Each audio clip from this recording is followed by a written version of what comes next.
বিখ্যাত গায়িকা, মডেল ও অভিনেত্রী। আকাশচুম্বী তার খ্যাতি, পুরস্কারে ভরপুর তার ঘর।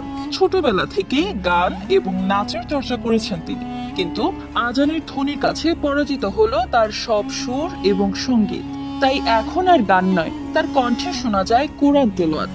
সঙ্গীতের পরিবর্তে কোরআন তেলাওয়াত দিয়ে জয় করেছেন মহাবিশ্ব।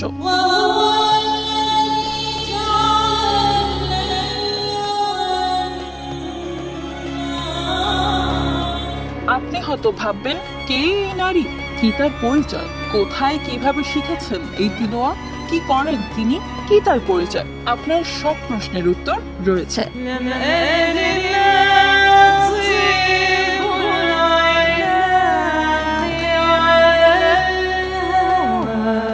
মহাকবি কায়কোবাদ তার আজান কবিতায় লিখেছেন, কেউ ওই শোনালো মোরে আজানের ধ্বনি, মর্মে মর্মে সেই সুর বাজিল কি সুমধুর, আকুল হইল প্রাণ নাচিল ধমনী, কি মধুর আজানের ধ্বনি।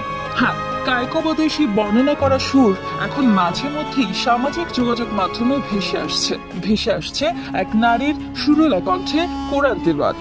প্রতিটি হরফ যেন বেয়ে আসছে এক হৃদয় থেকে, আর তা ছুঁয়ে যাচ্ছে সবাইকে। আজানের সুরের কাছে ধরা দিয়ে অনেক কিছু ত্যাগ করেছেন তিনি, আবার পেয়েছেন মহান সত্যের দেখা। তার নাম জেনিফার গ্রাউট। যুক্তরাষ্ট্রে জন্ম, বেড়ে ওঠা, আমেরিকায় রয়েছে তার আকাশচুম্বী জনপ্রিয়তা। তিনি একাধারে ইংরেজি এবং আরবি ভাষায় গান করতেন। এক আজানের সুর যেন বদলে দিয়েছে তাকে। ইসলাম ধর্ম গ্রহণ করেছেন তিনি।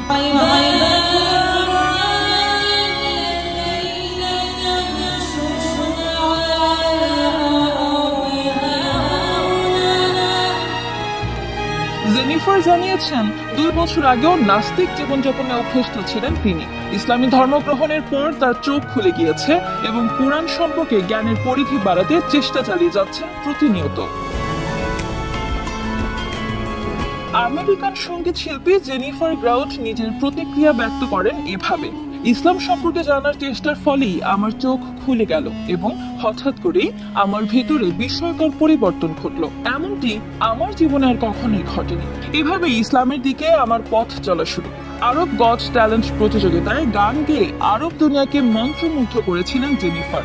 একটি আরবি শব্দ না জানা সত্ত্বেও 23 বছর বয়সী এই প্রতিভাবান শিল্পী এক প্রতিযোগিতায় বিশুদ্ধ আরবি ভাষায় গান গেয়ে সেরা 3-এ স্থান করে নিয়ে সাড়া ফেলে দেন।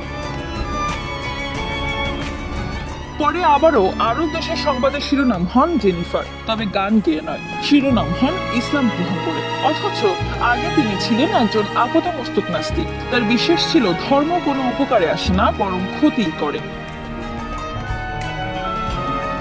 জেনিফার বলেন, ইসলাম গ্রহণের জন্য আমি মসজিদে যাইনি, কোনো ইমামের শরণাপন্ন হইনি এবং কোনো কাগজপত্রের স্বাক্ষর করিনি। তবে অন্তরের অন্তঃস্থল থেকে আমি দৈনিক 5 ওয়াক্ত নামাজ পড়ি এবং ইসলামের বিধান মেনে যাকাত দেই। আগামী রমজান মাসে রোজাও রাখবো।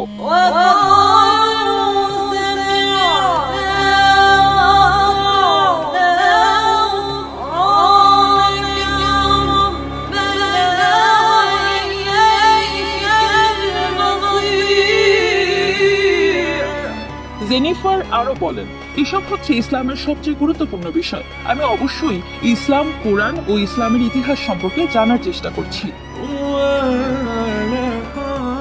ক্লাসিক্যাল সঙ্গীতে ম্যাকগিল ইউনিভার্সিটি থেকে স্নাতক ডিগ্রি অর্জন করেছেন জেনিফার। 2 বছর আগেও নাস্তিক জীবনযাপনে অভ্যস্ত ছিলেন তিনি।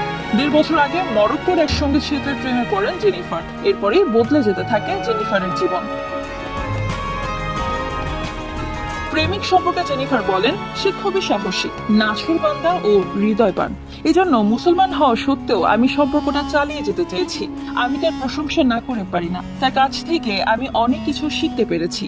সেই প্রেমিককে বিয়ে করেছেন জেনিফার। স্বামীকে নিয়ে মরক্কোতেই আছেন তিনি। তারা দুজনে নিয়মিত বিভিন্ন পার্টি ও বিয়ে অনুষ্ঠানে আরবি সঙ্গীত গাইছেন। জেনিফার বলেন, আমি পুরো আরব দুনিয়া জুড়ে আরবি সঙ্গীত পরিবেশন করতে চাই। আমার দেশ আমেরিকাতেও শোনাতে চাই আরবি সঙ্গীত।